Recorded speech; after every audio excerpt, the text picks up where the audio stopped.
ഹേമ വ്ളോഗ്സിലേക്ക് എല്ലാവർക്കും സ്വാഗതം. നത്തോലി ക്ലാസ്സൊക്കെ കഴിഞ്ഞപ്പോൾ കുറച്ച് നത്തോലി കിട്ടി. അപ്പോൾ കുറച്ച് വറുത്ത് കഴിക്കാൻ വേണ്ടി വിചാരിച്ചു. കഴിഞ്ഞ് നത്തോലി ഫ്രൈ ആണ് നമുക്ക് സ്പെഷ്യൽ. കണ്ടോ എങ്ങനെയാണ് നത്തോലി ക്ലീൻ ചെയ്യാമെന്ന് നോക്കാം. ആദ്യം തന്നെ എല്ലാവരും ചാനൽ കാണുന്നുണ്ടല്ലോ അല്ലേ? സബ്സ്ക്രൈബ് ചെയ്യണം, ഷെയർ ചെയ്ത് നല്ല നല്ല കമൻറ്റുകൾ ഇടണം, ലൈക്ക് ചെയ്യണം, നല്ല സപ്പോർട്ട് തരണേ. കണ്ടോ ഇതാ കത്രിക എടുക്കുക.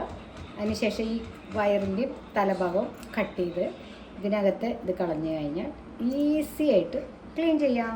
ഇത് മാത്രമല്ല, അതൊരല്പം മൈദ ഇട്ടതിന് ശേഷം ഇതിന് കല്ലുപ്പൊന്നും ഇടണ്ട. കല്ലുപ്പ് ഇട്ട് കഴിഞ്ഞാൽ ഇതിൻ്റെ മാംസമൊക്കെ ഇളകിപ്പോയി. നത്തോലി ചെറിയ മീനല്ല അല്ലേ? അപ്പോൾ ഇതിന് മാംസമൊന്നും പോകാതിരിക്കാൻ ഇപ്പോൾ കാണിച്ചു തരാം. ഇത് ക്ലീൻ ചെയ്യണത് ഇതാ. അപ്പോൾ കണ്ടോ, ഇതിൽ മൈദ മാവിൽ കുറച്ച് ഉരുട്ടി വയ്ക്കുക. അതിന് ശേഷം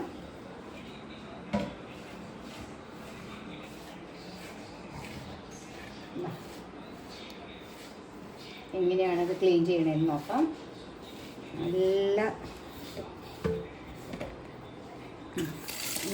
വെള്ളം തുറന്നു വിടുക. കണ്ടോ ക്ലീനായി. കണ്ടോ ബാഡ് സ്മെല്ലും ഉണ്ടാവില്ല, ഒന്നും ഉണ്ടാവില്ല. നല്ല വെളുത്ത നത്തോലി ക്ലീൻ. കണ്ടോ ക്ലീനായി വരുന്നുണ്ടോ? നല്ല ഇഡ്ലിക്ക് മാറിയിട്ട് കണ്ടോ ഇങ്ങനെ ക്ലീനായി കിട്ടും. കണ്ടോ? അപ്പോൾ ഒരല്പം മൈദ ഇട്ടിട്ട് ക്ലീൻ ചെയ്യുകയാണെങ്കിൽ ഉപ്പൊന്നും ഇട്ടിട്ട് കല്ലുപ്പ് ഇട്ട് ഇങ്ങനെ അതിൻ്റെ മാംസമൊന്നും ഉടഞ്ഞു പോവില്ല. ഓക്കെ, ഫ്രൈ ചെയ്താലും നന്നായിരിക്കും. അപ്പോൾ ഒരിക്കൽ കൂടി ബൈ. അടുത്ത എപ്പിസോഡുമായി വരുന്നത്.